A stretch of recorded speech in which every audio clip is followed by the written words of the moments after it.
You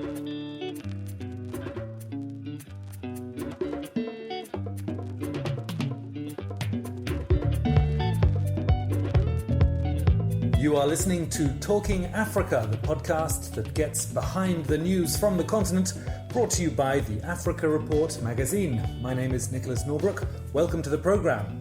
For all our news and analysis, do visit the website, theafricareport.com, or come say hi at the Africa Report on Twitter or on our Facebook page. This week on the pod, the Maghreb, that profoundly strategic crossroads between Africa, the Middle East and the Mediterranean. Libya, Algeria and Tunisia are still in the depths of profound societal, political and economic change. To make sense of them for you and for your listening pleasure this week, a Maghreb expert, Jon Marks, the founder and chairman of Cross-Border Information. He spoke to our editor-in-chief, Patrick Smith. Greetings.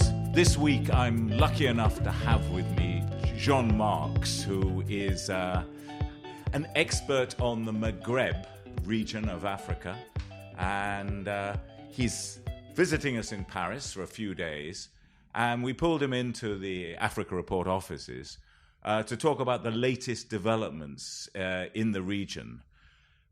So the first question, Jon, I wanted to put to you is 8 years on from the wave of rebellions in North Africa.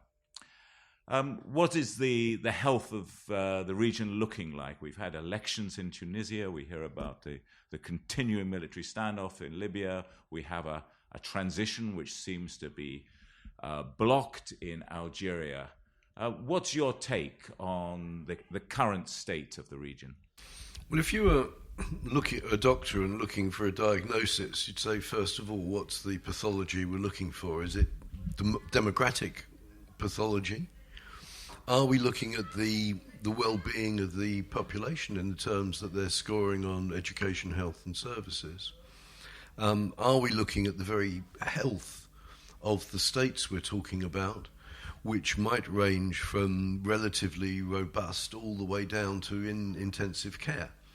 And so to start at the worst first, obviously one would say the situation in Libya does not get better, whatever international efforts try to happen to organise conferences, to bring factions together, to end the campaign of Field Marshal, because that is his official title, Khalifa Haftar.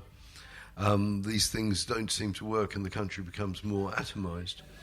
Someone this week was comparing the situation in Libya in a weird way to the situation in Congo-Kinshasa, Democratic Republic of Congo in the late 90s, where you had this oil-rich state in the case of Libya and mineral-rich in the case of Congo, and all these neighbouring countries and external powers chipping in and just making the situation ungovernable. Do you think there is a kind of parallel going on there? It's become a kind of theatre for regional and international interests. I have to say, I've never heard the Libya DRC comparison, but just as you put it like that, Patrick, actually it works rather better than one might think, because as you say, you have the 90s Congo situation.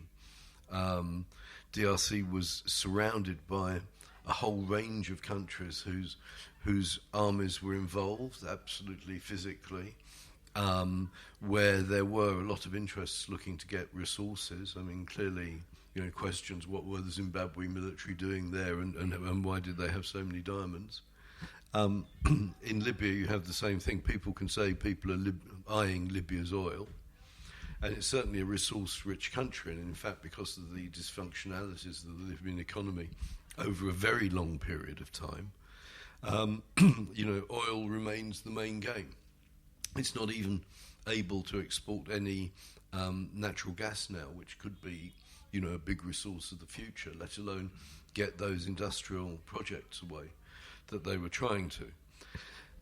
You're certainly correct also about the foreign intervention. And it's either, people would say, on the side of trying to get peace and humanitarian interventions, which I'm sure the Europeans would say, probably the Americans. The Russians, who definitely have an interest and have flirted with, like many people, with General Haftar without completely ever committing. They certainly haven't made a Syrian-type commitment. Are very involved, and President Putin, I'm sure, if he was sitting here with you now, would say it's an essential intervention to ensure... Unfortunately, he wasn't available this week. I know, you had to get me instead. He's going to Sochi, but there we go. We'll ask him when we get there. You'd have to say that you've got... yes, that the Russians would argue a stability argument, and people would do it. Their de facto allies in Libya, Egypt, and the United Arab Emirates, remembering Libya is one of those countries where United Arab Emirates, under the de facto leadership of Mohammed bin Zayed Al Nahyan, has been a global scale player. They also would argue that they're trying to ensure stability. The real problem is the atomization. You know, we have a supposedly internationally recognised government hanging on to Tripoli. We have a wannabe strongman who's undoubtedly able to project considerable military muscle. I think a lot of people have forgotten that when Haftar came in and took over Benghazi, which is I don't know if people out there know it, but it's a tremendous Mediterranean city of over 1 million people, long history, slightly Italian. And it was Gaddafi's threat to flatten Benghazi that triggered the start of the crisis for him, the intervention, the international military action against him. Well, as you know, in that period in March 2011, I was in Benghazi, and many people have said the intervention was a disaster. You can argue that either way. All I remember was being in that city of 1 million people who've been going around their lives and being threatened with being obliterated. The irony is that the international community that responded at that phase with the consequences for good or ill that we've seen since has not been able to do anything, and Benghazi, in the state that it is at the moment, is in tatters. So from an international perspective, Libya's slightly Congo-esque. Is there any figure, I mean, like, I don't want to push this analogy between the two places too far, but in the case of Congo, the South African president, Thabo Mbeki, pulled it together and cobbled together some sort of peace deal that brought in all the factions and brought together a power-sharing government in that South African way of doing things. Very imperfect, and people had a lot of problems with the beneficiary of that arrangement was one Joseph Kabila.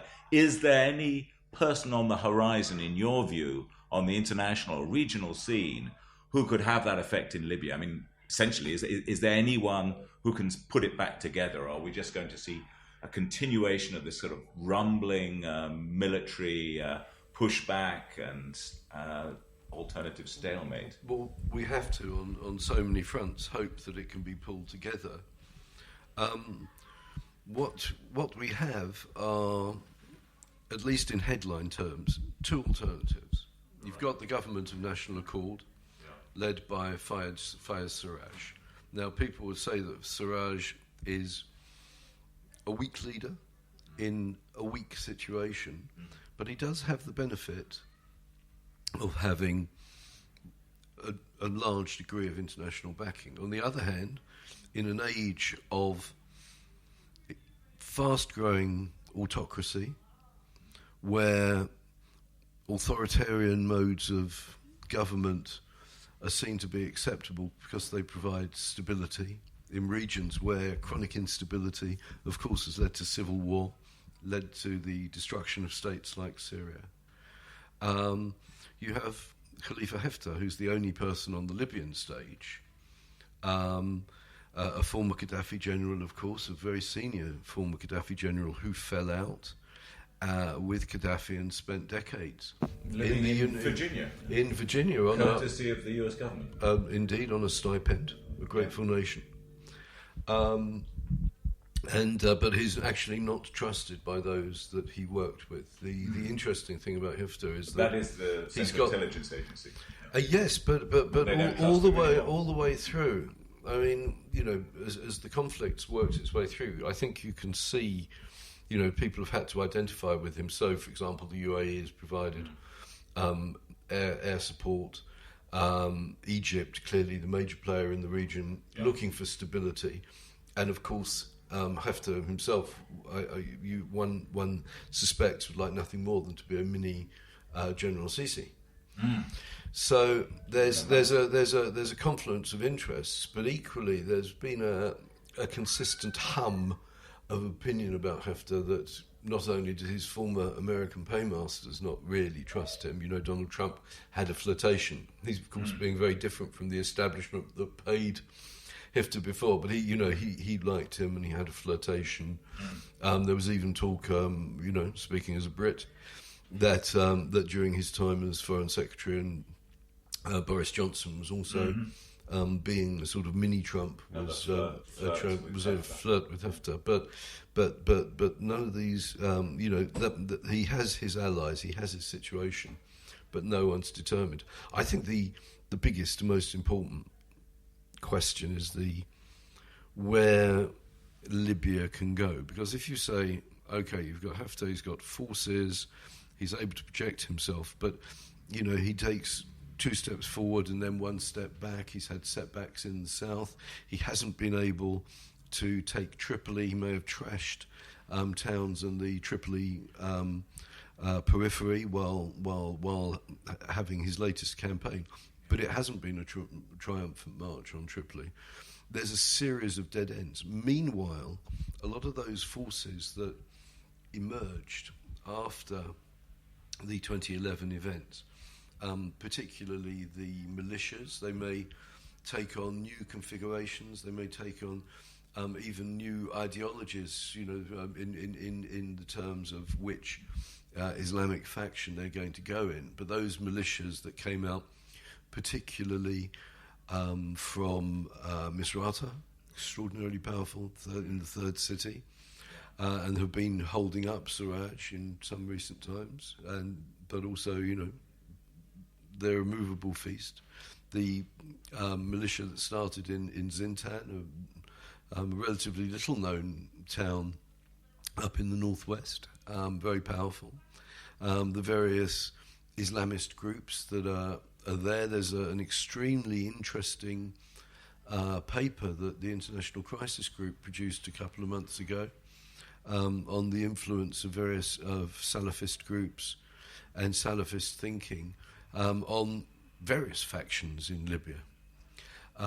You've got the Muslim Brotherhood element, which has also attracted support from Turkey. When you were going through, we didn't talk about the Turks in your international roundup, but all these different groups are there. Then there's also the potential, the Qataris. But in Libya itself, the question of the Fazan, groups like the Tubu down in the south, extreme volatility.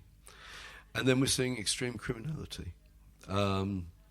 People are always looking to see whether the couple of institutions of the Libyan state that have proved so enduring, which are the central bank and Libyan National Oil Company, both of which come out They're under control of Farage's government. More or less. But I think in both cases, and particularly NOC, which after all has the ability to sell oil,